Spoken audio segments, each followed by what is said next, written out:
सभी दोस्तों को जय श्री राम। दोस्तों, अब धर्म स्थलों व धर्म संस्कृति की पुनर्स्थापना का अभियान शुरू हो चुका है। और हो भी क्यों ना, हिंदू समाज उन मंदिरों को ही तो वापस मांग रहा है जो उसके अपने थे और जिन्हें मजहबी आक्रांताओं ने ध्वंस कर उन पर अपने ढांचे खड़े किए थे। अब स्वतंत्रता और चेतना आई है तो हिंदू समाज उन धार्मिक सांस्कृतिक स्थलों को बिना किसी दुर्भावना के अपनी उसी पूर्व की स्थिति में लाना चाह रहा है जैसे वे सैकड़ों वर्ष पूर्व थे। एक दौर वह भी था जब मजहबी जुनून के वशीभूत बाबर के सिपहसालार मीर बाकी ने अयोध्या में रक्तपात करते हुए राम मंदिर का ध्वंस किया और उसी के अवशेषों पर मस्जिद खड़ी कर दी। बाबर के दौर से शुरू हुआ यह सिलसिला औरंगजेब के दौर में अपने चरम पर पहुंच गया। इसी सिलसिले में कई मंदिरों को ध्वस्त कर उन्हीं के स्थान पर उनकी सामग्री से ही मस्जिद जैसे ढांचे खड़े कर दिए गए। वाराणसी में ज्ञानवापी ऐसा ही एक उदाहरण है, जहां मंदिर तोड़कर मस्जिद खड़ी कर दी गई। बीते दिनों इस मंदिर के एक तलगृह में 1993 के बाद हिंदू पक्ष को फिर से पूजा करने की अनुमति मिली। उसे लेकर अभी अदालती खींचतान जारी है। वाराणसी जैसी स्थिति मथुरा की भी है। अयोध्या में आज जिस स्थान पर भव्य राम मंदिर अपनी अलौकिकता, दिव्यता एवं भव्यता से करोड़ों आस्थावानों को अभिभूत कर रहा है, उसके निर्माण की राह कतई आसान नहीं रही। यह दिसंबर 1949 की बात है, जब मंदिर के खंडहरों पर बने ढांचे में रामलला की मूर्तियां दृष्टिगत हुईं। वह भी एक लंबी कहानी है। सिटी मजिस्ट्रेट गुरुदत्त सिंह और जिला मजिस्ट्रेट के नायर ने संकीर्ण राजनीतिक पक्षधरता को धता बताते हुए वह निर्णय लिया जिसने अयोध्या में मुक्ति के लिए सैकड़ों वर्षों से चले आ रहे संघर्ष को सार्थक दिशा दी। शांति व्यवस्था जिला मजिस्ट्रेट का क्षेत्राधिकार है। उन्होंने मूर्तियां नहीं हटवाईं। प्रधानमंत्री नेहरू हाथ मलते रह गए। नेहरू जी का एजेंडा ही भारत में हिंदू पुनर्जागरण की संभावनाओं को रोकना था। इसीलिए स्वतंत्र भारत में कथित इतिहासकार यही सिद्ध करते रहे कि रामकृष्ण काल्पनिक चरित्र हैं।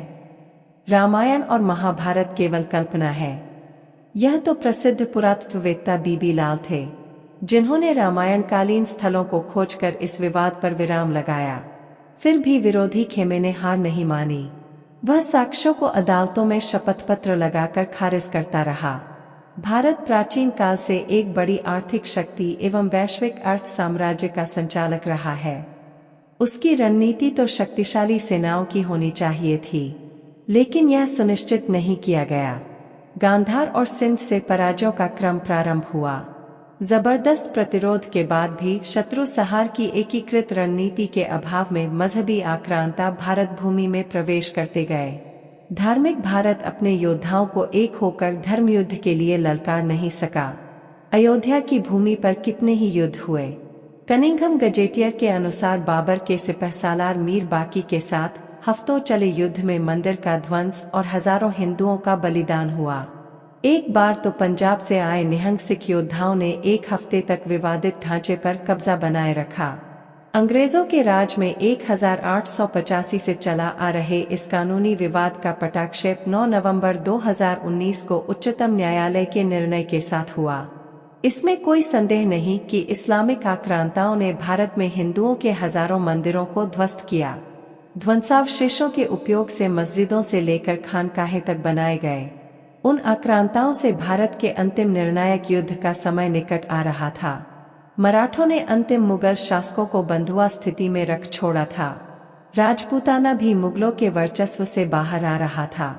दक्षिण भारत में भी इन आक्रांताओं को चुनौतियां मिलने लगी थीं। संभवतः कुछ ही वर्षों में सुल्तानों, मुगलों और नवाबों का यह काल एक लंबे दुःस्वप्न के समान भारत भूमि से सदा सर्वदा के लिए विदा हो जाता। लेकिन एकाएक यूरोपीय शक्तियों, विशेषकर अंग्रेजों के आगमन ने पूरे समीकरण बदलकर एक नया अध्याय जोड़ दिया। अंग्रेजों का उद्देश्य तो भारत की समृद्धि के आधार स्तंभों को नष्ट कर आर्थिक शोषण का आर्थिक साम्राज्य खड़ा करना था। उन्होंने केवल हिंदू मुस्लिम विभाजन का ही बखूबी उपयोग नहीं किया, बल्कि और भी जितनी विभाजक रेखाएं बना सकते थे बनाते गए। फिर 1857 के संग्राम के उपरांत अंग्रेज और सावधान हो गए। उन्होंने हिंदू धर्म के विरुद्ध प्रचंड सामाजिक शैक्षणिक अभियान चलाया। परिणामस्वरूप मंदिरों की मुक्ति का हमारा वह लक्ष्य विदेशी शिक्षाओं के प्रभाव में दिशा भटक गया। जो लोकतंत्र अंग्रेज लेकर आए, उसमें मुस्लिम पृथक निर्वाचन की व्यवस्था प्रारंभ से थी। फलस्वरूप 20वीं शताब्दी का तीसरा दशक भीषण सांप्रदायिक दंगों की भेंट चढ़ा। पाकिस्तान का निर्माण उसकी परिणति सिद्ध हुआ। दक्षिण भारत और पूर्वोत्तर में अलगाववादी मानसिकता को हवा देकर अंग्रेज एक विभाजित राष्ट्र की भूमिका लिख गए थे। आज भी वहां से अलगाव के स्वर सुनाई पड़ते रहते हैं। बीते दिनों ही कर्नाटक के उप मुख्यमंत्री डी.के. शिवकुमार के भाई और कांग्रेस सांसद डी.के. सुरेश कुमार ने दक्षिण के राज्यों का अलग देश बनाने का एक विभाजनकारी शिगुफा छेड़ा। अंग्रेज जो अंतरिम सरकार छोड़ गए थे, उसके लिए भारतीय संस्कृति, हिंदू धर्म और मंदिर आदि मुख्य धारा के मुद्दे ही नहीं थे। ऐसे में राम मंदिर का अयोध्या में अपने पूर्ण भव्य रूप में प्रकट होना और प्रधानमंत्री मोदी को बालक राम की आरती करते देखना हमारी सनातन सभ्यता के लिए गर्व एवं परम आह्लाद का अवसर रहा। आज कृष्ण जन्मभूमि और ज्ञानवापी मंदिर भी कानूनी सुरंगों से बाहर आ रहे हैं। इन दोनों मंदिरों के बारे में तो ऐसे किसी प्रमाण की आवश्यकता ही नहीं कि उन्हें तोड़कर वहां मस्जिदें बनाई गईं। ध्वंस किए गए अन्य धर्मस्थलों की वापसी के लिए भविष्य में कितनी याचिकाएं दायर होंगी, इसका आकलन भी संभव नहीं। धर्मस्थलों की वापसी का यह अभियान किसी भी रूप में सांप्रदायिक नहीं है। हिंदू समाज उन मंदिरों को ही वापस मांग रहा है जो उसके अपने थे और जिन्हें मजहबी आक्रांताओं ने ध्वंस कर उन पर अपने ढांचे खड़े किए थे। अब स्वतंत्रता और चेतना आई है तो हिंदू समाज उन धार्मिक सांस्कृतिक स्थलों को बिना किसी दुर्भावना के अपनी उसी पूर्व की स्थिति में लाना चाह रहा है जैसे वे सैकड़ों वर्ष पूर्व थे। हिंदू समाज किसी अन्य पंथ के उपासना स्थल कदापि नहीं चाहता। उसका लक्ष्य तो केवल धर्म संस्कृति के अपने स्थलों की पुनर्स्थापना का है। राम मंदिर की पुनर्स्थापना इस सांस्कृतिक लक्ष्य की स्पष्ट उद्घोषणा ही तो है।